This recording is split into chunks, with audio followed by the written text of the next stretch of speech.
Hello friends, welcome to my YouTube channel. तो आज की इस वीडियो में हम लोग कक्षा 10वीं बिहार बोर्ड कक्षा 10वीं के भूगोल विषय का चैप्टर 1 जो है संसाधन, उस चैप्टर का दीर्घ उत्तरीय प्रश्न सॉल्व करने वाले हैं, यानी कि दीर्घ उत्तरीय प्रश्न का उत्तर जानने वाले हैं। तो चलिए वीडियो शुरू करते हैं। और वीडियो शुरू करने से पहले आप सभी से एक छोटी सी रिक्वेस्ट है कि अगर आप हमारे यूट्यूब चैनल पर पहली बार विजिट कर रहे हैं तो प्लीज़ हमारे यूट्यूब चैनल को सब्सक्राइब करके बेल नोटिफिकेशन पर क्लिक कर दीजिएगा, ताकि आपको ऐसे ही क्लास 10 से रिलेटेड सारे इंपॉर्टेंट वीडियो के नोटिफिकेशन समय समय पर मिलती रहे। तो चलिए आज का वीडियो शुरू करते हैं। तो फ्रेंड्स, इस चैप्टर का लघु उत्तरीय जो प्रश्न है उसका लिंक नीचे डिस्क्रिप्शन बॉक्स में दिया हुआ है, ऊपर आई बटन पे दिया है, आप लोग वहाँ पे जाकर देख सकते हैं, क्योंकि लघु उत्तरीय जो प्रश्न है वो हम लोगों ने प्रीवियस वीडियो में सॉल्व कर लिया था। बात करते हैं दीर्घ उत्तरीय प्रश्न की, जो कि आज के इस वीडियो का हमारा टॉपिक है। तो पहला जो आपका प्रश्न है वो है कि संसाधन के विकास में सतत विकास की अवधारणा की व्याख्या कीजिए। ठीक है, तो संसाधन का जो विकास हो रहा है उसमें सतत विकास की क्या भूमिका है ये आपको बताना है। ठीक है, तो आइए इस प्रश्न का उत्तर जानते हैं। तो फ्रेंड्स, अगर आप अपने भूगोल के बुक में देखेंगे तो सतत विकास की अवधारणा दी हुई है। तो ये जो सतत विकास की अवधारणा आपके बुक में दी हुई है, बस इसी को हमने आसान भाषा में लिखा है, जिससे आप लोगों को बिल्कुल बुक का जो लैंग्वेज है वो याद ना करना पड़े, क्योंकि बुक का लैंग्वेज कभी कभी क्या होता है कि अगर आप लोग एग्ज़ाम देंगे तो वो क्या होगा, अगर एक वर्ड भी आप लोग इधर उधर गड़बड़ाते हैं तो फिर आप लोगों का पूरा सेंटेंस जो है वो बिगड़ जाता है। तो कोशिश करें कि आप अपने भाषा में अपने तरीके से उसको क्लियरली लिख पाएँ। तो वही चीज़ मैंने किया है, जो कि मैंने यहाँ पे लिख के तैयार रखा है। तो चलिए इस आंसर को हम लोग देखते हैं। तो संसाधन जो है वो मनुष्य की जीविका का आधार है, और जीवन की गुणवत्ता जो है उसको बनाए रखने के लिए संसाधनों के सतत विकास की अवधारणा जो है वो अति आवश्यक है। क्योंकि संसाधन जो है वो प्रकृति प्रदत्त उपहार है। इसी कारण क्या हो गया है कि संसाधन को मानव ने बहुत ज़्यादा इसका अंधाधुंध दोहन किया है, मतलब बहुत ज़्यादा बिन माने मतलब का भी खर्च किया गया है। ठीक है, जिसकी कोई मतलब नहीं है, जब उसकी आवश्यकता नहीं है तब भी उसको लोगों ने यूज़ किया है। तो ये सोचकर कि संसाधन जो है वो प्रकृति प्रदत्त उपहार है, तो वो प्रकृति हमें देती रहेगी, तो ऐसा नहीं है। ठीक है, और इसी अंधाधुंध दोहन के चलते क्या हुआ है कि बहुत सारी पर्यावरणीय समस्याएं भी उत्पन्न हो गई हैं, और इंसानों की जो लालच है उसने संसाधनों के भंडार में क्या किया है, चिंतनीय ह्रास ला दिया है। यानी कि जो संसाधन का भंडार किया गया था उसमें कमी हुई है, जिसके कारण वो चिंता का जो है विषय बन गया है। और संसाधनों का विवेकहीन दोहन से विश्व की जो पारिस्थिति है उसमें भी घोर संकट की स्थिति उत्पन्न हो गई है, जिसमें आपका है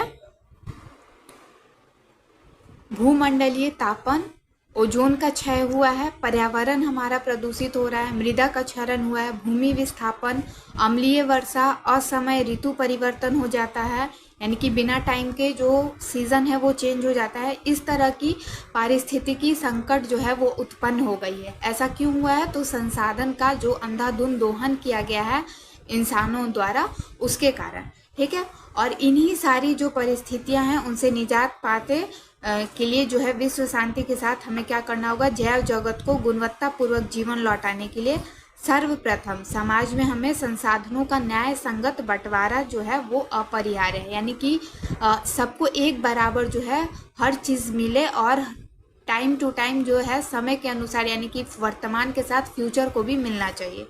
ठीक है, तो इसी को जो है जो सतत विकास है, ये एक ऐसा विकास है जिससे क्या होता है कि भविष्य में जो आने वाली जनरेशन है, आने वाली जो पीढ़ी है, उसकी आवश्यकता की पूर्ति को हम लोग बिना प्रभावित किए वर्तमान की जो पीढ़ी है वो भी अपनी आवश्यकता की पूर्ति कर सकती है। तो ऐसा सिर्फ सतत विकास में होता है। और यही जो आंसर है, ये जो आंसर हमने लिखा है, यही आपका जो है बुक में भी दिया है, बस इसको हमने अपने लैंग्वेज में लिख दिया है, ताकि आप लोगों को पढ़ने से ये ना लगे कि ये बिल्कुल बुक का है। अपने लैंग्वेज में अगर आप लोग लिखेंगे तो आप लोगों को आसानी होगी समझने में भी और एग्ज़ाम में लिखने में भी। ठीक है, आगे 2-4 लाइन और है इसका, वो हम लोग देख लेते हैं। तो सतत विकास से क्या हो सकता है वो हमने वहाँ पे देखा। यहाँ पे हमने सतत विकास की जो है परिभाषा लिखी है कि सतत विकास जो है वो क्या होता है कि इससे पर्यावरण को हम बिना क्षति पहुँचाएं भविष्य की आवश्यकताओं के मद्देनज़र वर्तमान विकास को कायम रखा जा सके, ऐसी धारणा जो है वो सतत विकास कही जाती है। तो संसाधन के विकास में सतत विकास की जो अवधारणा है वो यही होती है। ठीक है, तो आई होप आप लोगों को पहले प्रश्न का उत्तर अच्छे से समझ में आ गया होगा। बढ़ते हैं आगे और जो दूसरा प्रश्न है उसको सॉल्व करते हैं होगा। अब बात करते हैं दूसरे प्रश्न की। तो जो दूसरा प्रश्न है आपका वो है स्वामित्व के आधार पर संसाधन के विविध स्वरूपों का वर्णन कीजिए। आप अपने बुक में देखेंगे तो वहाँ पे भी यही प्रश्न है, हम आपको एक बार दिखा देते हैं। ये देखिए यहाँ पे भी आपका वही प्रश्न है, स्वामित्व के आधार पर संसाधन के विविध स्वरूपों का वर्णन कीजिए। ठीक है, चलिए तो अब हम आपको बता दें कि आपने देखा होगा आपके बुक में, यहाँ पे देखिए कि संसाधन का जो वर्गीकरण है वो इन 3 के आधार पर किया गया है, उत्पत्ति के आधार पर, उपयोगिता के आधार पर और स्वामित्व के आधार पर। तो आपसे प्रश्न पूछा है कि स्वामित्व के आधार पर, तो स्वामित्व के आधार पर हमें व्यक्तिगत, सामुदायिक, राष्ट्रीय और अंतर्राष्ट्रीय जो संसाधन है इनको डिटेल में बताना है। ठीक है, तो आइए इस प्रश्न का उत्तर देखते हैं। उत्तर देखने से पहले सबसे पहले आप देख लीजिए आपके बुक में भी ये चीज़ दिया हुआ है। ठीक है, उसका उत्तर आपके बुक में ही है। तो व्यक्तिगत संसाधन, व्यक्तिगत यानी कि जो हमारा पर्सनल है, ठीक है, उस पर किसी और का हक नहीं है। तो ऐसे संसाधन इसमें आते हैं जो किसी खास व्यक्ति के अधिकार क्षेत्र में होता है। ठीक है, उनके अधिकार मतलब उस एरिया में होता है जिस पे उनका अधिकार हो। ठीक है, जिसके बदले वे सरकार को क्या करते हैं, लगान भी चुकाते हैं, जैसे कि भूखंड हो गया, ठीक है, घर हो गया, अन्य जायदाद हो गया, और जिस पर लोगों का निजी स्वामित्व होता है, यानी कि उन पे उनका हक होता है। बाग बगीचा, तालाब, कुआं इत्यादि भी ऐसे संसाधन ही हैं जिस पर व्यक्ति निजी स्वामित्व रखता है। ठीक है, तो इसमें स्वामित्व के आधार पर संसाधन कितने हैं, 4 है। पहला है व्यक्तिगत, दूसरा है सामुदायिक। सामुदायिक में होता है कि वैसे संसाधन किसी खास समुदाय के आधिपत्य में होता है, ठीक है, जिसका उपयोग समूह के लिए सुलभ होता है। गांव में चारण भूमि, यानी कि जिसपे गाय वगैरह जो है, पशु जो है वो चरते हैं। शमशान हो गया, मंदिर या मस्जिद परिसर हो गया, क्योंकि इस पे किसी का पर्सनली जो है वो हक नहीं है। ठीक है, सामुदायिक भवन हो गया, तालाब आदि हो गया, ये सारी चीज़ें जो हैं वो समुदाय के आधिपत्य में होता है। ठीक है, नगरीय क्षेत्र में इस प्रकार के जो संसाधन है वो होते हैं सार्वजनिक पार्क, पिकनिक स्थल हो गया, खेल का मैदान हो गया, प्लेग्राउंड, मंदिर, मस्जिद, गुरुद्वारा, गिरजाघर रूप में ये हैं। कहाँ पे, तो नगरीय क्षेत्र में, यानी कि टाउन वगैरह में। ये संसाधन संबंधित समुदाय के लोगों के लिए सर्वसुलभ होते हैं। तो सामुदायिक संसाधन क्या है ये भी हमें पता चल गया। अगला जो है हमारा वो है राष्ट्रीय संसाधन। ठीक है, तो कानूनी तौर पर देश या राष्ट्र के अंतर्गत सभी उपलब्ध जो है संसाधन राष्ट्रीय हैं। कानूनी तौर पे यानी कि कानून जो है उसके तरह से अगर आदमी देखे कानूनी तौर पर, तो देश या राष्ट्र के अंतर्गत जितने भी उपलब्ध संसाधन हैं वो सब राष्ट्रीय हैं, क्योंकि देश की सरकार को वैधानिक हक है कि वे व्यक्तिगत संसाधनों का अधिग्रहण आम जनता के हित में कर सकती है। ठीक है,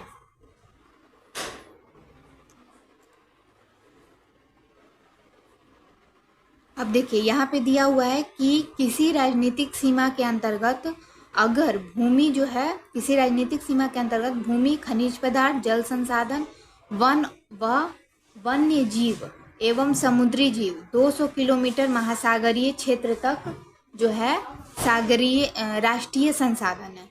ठीक है, तो राष्ट्रीय संसाधन किसे कहते हैं यहाँ पे आपका दिया हुआ है। तो राष्ट्रीय संसाधन क्या है, आई होप आप लोगों को क्लियर हो गया होगा। आगे बढ़ते हैं, अगला है अंतर्राष्ट्रीय संसाधन, जो कि स्वामित्व के आधार पे जो संसाधन 4 प्रकार के हैं उसमें ये लास्ट है। तो इसमें क्या है, अंतर्राष्ट्रीय संसाधन किसे कहते हैं कि ऐसे संसाधनों का नियंत्रण कहाँ होता है, अंतर्राष्ट्रीय संस्था करती है। ठीक है, ये इंटरनेशनल होता है। ये क्या हो कह रहा है कि जो तट रेखा होता है उससे 200 किलोमीटर की जो दूरी है उसको छोड़कर खुले महासागरीय संसाधनों पर किसी देश का आधिपत्य नहीं होता है। यानी तट आपने देखा होगा, नदी का जो तट होता है या फिर आप ये कह लीजिए कि समुद्र का जो किनारा, तट यानी कि किनारा, वहाँ उस रेखा से 200 किलोमीटर की दूरी को छोड़कर जो भी महासागरीय संसाधन होते हैं, ठीक है, महासागर, वो जो संसाधन होते हैं उस पे किसी भी देश का आधिपत्य नहीं होता है, यानी किसी देश का हक नहीं होता है। ऐसे संसाधन का उपयोग सिर्फ अनुसंधान हेतु अंतर्राष्ट्रीय संस्थाओं की सहमति से किसी राष्ट्र द्वारा किया जा सकता है। यानी कि इस जो भी संसाधन हैं जो 200 किलोमीटर की दूरी को छोड़कर हैं, यानी कि महासागरीय संसाधन जो हैं उनका उपयोग सिर्फ अनुसंधान हेतु जो भी अंतर्राष्ट्रीय संस्था होती है उनकी सहमति से ही कोई राष्ट्र द्वारा किया जा सकता है, अन्यथा इसका जो आधिपत्य है वो किसी भी देश का नहीं होता है। ठीक है, यहाँ पे देखिए लिखा हुआ है क्लियरली कि किसी देश की जो तट रेखा से अगर 200 किलोमीटर की दूरी तक का जो क्षेत्र है वो क्या होता है, अपवर्जक आर्थिक क्षेत्र के नाम से जाना जाता है। ठीक है, आई होप आप लोगों को दूसरे प्रश्न का उत्तर यहाँ पे मिल गया होगा, और जो उत्तर हमने लिखा है वो भी हम आपको यहाँ पे दिखा देते हैं। देखिए, तो यहाँ पे मैंने लिख दिया है, स्वामित्व के आधार पर संसाधन 4 प्रकार के होते हैं: निजी संसाधन, सामुदायिक संसाधन, राष्ट्रीय संसाधन और अंतर्राष्ट्रीय संसाधन। तो निजी संसाधन क्या है, यहाँ पे हमने आपको बता ही दिया, ऐसे संसाधन जो किसी खास व्यक्ति के अधिकार क्षेत्र में होती है, वे अपनी इच्छा अनुसार इनका किसी प्रकार से किसी भी समय उपयोग करने के लिए स्वतंत्र होते हैं। पूरा कॉपी नहीं लिखा है मैंने यहाँ पे, अपने जो आपके बुक में दिया है इसको थोड़ा सा हमने अपने लैंग्वेज में चेंज करके लिखा है। यानी कि जब निजी संसाधन है यानी कि मेरा पर्सनल, हम अपनी इच्छा अनुसार इनका किसी भी प्रकार से किसी भी समय उपयोग करने के लिए स्वतंत्र होते हैं। ठीक है, उदाहरण में हमारा उद्यान, मकान, कार, मोबाइल फ़ोन, मोटरसाइकिल इत्यादि होता है। दूसरा था सामुदायिक संसाधन। सामुदायिक में वो संसाधन जिनका उपयोग समुदाय, गांव या नगर के सभी लोगों के लिए सुलभ होता है, सामुदायिक संसाधन कहलाते हैं। अगला खेल के मैदान, एग्जाम्पल में खेल का मैदान हो गया, तालाब, शमशान भूमि, साप्ताहिक बाजारों की भूमि, पंचायत भवन, विद्यालय, पर्यटन स्थल इत्यादि जो है वो सामुदायिक संसाधन है। तीसरा है राष्ट्रीय संसाधन। तो यहाँ पे है राष्ट्रीय संसाधन, देश या राष्ट्र के अंतर्गत जो है आपका सभी उपलब्ध संसाधन क्या है, राष्ट्रीय संसाधन हैं। ठीक है, देश की सरकार को वैधानिक हक है कि वे व्यक्तिगत संसाधनों का अधिग्रहण आम जनता के हित में कर सकती है। ठीक है, अगला है अंतर्राष्ट्रीय संसाधन। ऐसे संसाधनों का नियंत्रण जो है अंतर्राष्ट्रीय संस्था करती है। तट रेखा से 200 किलोमीटर की दूरी छोड़कर खुले महासागरीय संसाधनों पर किसी देश का आधिपत्य नहीं होता है। ऐसे संसाधन का उपयोग अंतर्राष्ट्रीय संस्थाओं की सहमति से ही किसी राष्ट्र द्वारा किया जा सकता है। यानी कि जब तक कोई इंटरनेशनल संस्था की मंजूरी या सहमति नहीं मिलती है तब तक कोई राष्ट्र उसका जो है उस संसाधन का उपयोग नहीं कर सकता है। ठीक है, तो आई होप आप लोगों को इस चैप्टर का जो दीर्घ उत्तरीय प्रश्न है और जो लघु उत्तरीय प्रश्न है, दोनों प्रश्नों का वीडियो हमने आपको दे दिया है। दोनों प्रश्नों का उत्तर हमने आप लोगों को बता दिया है। और अगर आप लोग लघु उत्तरीय प्रश्न का वीडियो आपने नहीं देखा है, उसका लिंक आपको नीचे डिस्क्रिप्शन बॉक्स में ऊपर आई बटन पे मिल जाएगा, आप लोग जा कर के देख सकते हैं। हमारे चैनल पर भी ऑलरेडी है, प्लेलिस्ट में आप जाके वहाँ पे भी देख सकते हैं।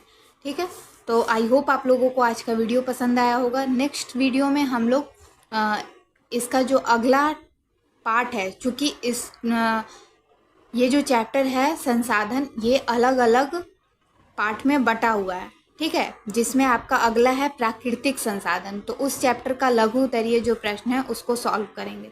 ठीक है, जो लघु उत्तरीय प्रश्न होगा प्राकृतिक संसाधन का, उसका उत्तर हम लोग नेक्स्ट वीडियो में जानेंगे। तब तक के लिए वीडियो पसंद आया हो तो लाइक करना बिल्कुल ना भूलें, लाइक, शेयर और चैनल को सब्सक्राइब करना बिल्कुल ना भूलें। तब तक के लिए take care, bye bye and thanks for watching.